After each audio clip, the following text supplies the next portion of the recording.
বিশ্বকাপের পরের রাউন্ডে কাদের বিপক্ষে খেলবে আর্জেন্টিনা, কারা হবে লিওনেল মেসিদের শেষ 32 এবং 16-র প্রতিপক্ষ? অস্ট্রিয়াকে হারিয়ে গ্রুপ চ্যাম্পিয়ন ইতিমধ্যেই প্রায় নিশ্চিত করে ফেলেছে আকাশী নীলরা।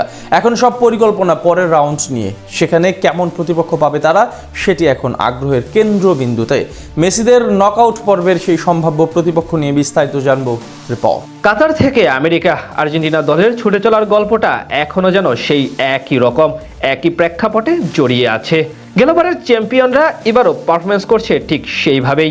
গেল সবশেষ ম্যাচে অস্ট্রিয়াকে হারিয়ে এখন বিশ্বকাপে প্রায় সব বড় দলগুলোকে পেছনে ফেলে নিশ্চিত করে ফেলেছে রাউন্ড অফ 32 বা নকআউট পর্ব, যেখানে পর্তুগাল, স্পেন, ব্রাজিলের মতো দলগুলো এখনো গ্রুপ পর্বে সমীকরণ মিলাতে ব্যস্ত।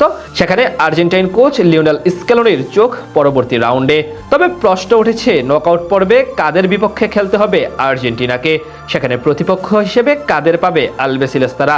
কেমন তাদের সামর্থ্য এবং শক্তিমত্তা? এবার বিশ্বকাপে প্রথম থেকে ফেভারিটের তকমা ছিল মেসিদের পক্ষে।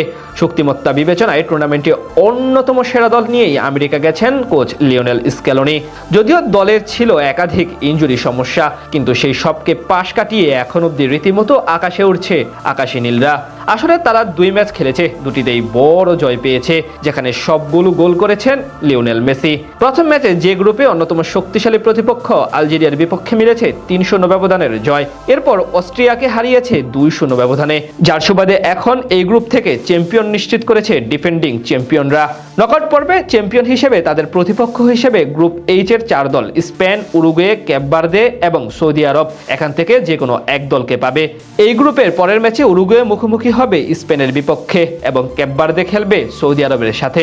এখান থেকে উরুগুয়ে যদি স্পেনকে হারিয়ে দেয় এবং অপর ম্যাচে কেপ ভার্দে যদি সৌদি আরবের বিপক্ষে ড্র করে বা পরাজিত হয়, তাহলে মেসিদের প্রতিপক্ষ হবে স্পেন। তবে উরুগুয়ে যদি হেরে যায়, তাহলে অপর ম্যাচে যারা জিতবে তাদের বিপক্ষেই রাউন্ড অফ 32-তে মাঠে নামতে হবে আর্জেন্টিনাকে। এছাড়া দুটি ম্যাচে যদি ড্র হয়, তাহলে তাকিয়ে থাকতে হবে স্পেন বাদে বাকি 3 দলের মধ্যকার গোল ব্যবধানে। এদিক থেকে কেপ ভার্দের বিপক্ষে খেলার চান্স তুলনামূলক বেশি।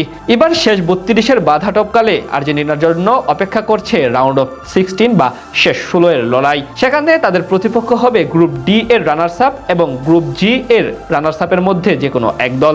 বর্তমান পরিস্থিতি বিবেচনায় গ্রুপ ডি এর রানার্স আপ হতে পারে অস্ট্রেলিয়া অথবা প্যারাগুয়ের মধ্যে যে কোনো এক দল। অন্যদিকে গ্রুপ জি এর সম্ভাব্য রানার্স আপ হতে পারে বেলজিয়াম। এরপর এখান থেকে রাউন্ড অফ 32-তে যারা জিতবে তাদেরকে প্রতিপক্ষ হিসেবে পেতে পারে আর্জেন্টিনা ফুটবল দল। অর্থাৎ শেষ 32-এ যদি কেপ ভার্দে বা সৌদি আরবকে প্রতিপক্ষ হিসেবে পায়, তাহলে কাজটা সহজ হলেও যদি আর্জেন্টিনা বনাম স্পেন ম্যাচ হয়, তাহলে গোটা বিশ্ব দেখতে পারবে এক অপ্রতিরোধ্য লড়াই। এছাড়া শেষ 16-তে বেলজিয়ামের বিপক্ষে ম্যাচ পড়লে সেটিও টান টান উত্তেজনার এক ম্যাচ হবে, এমনটাই আশা করেন সকলে।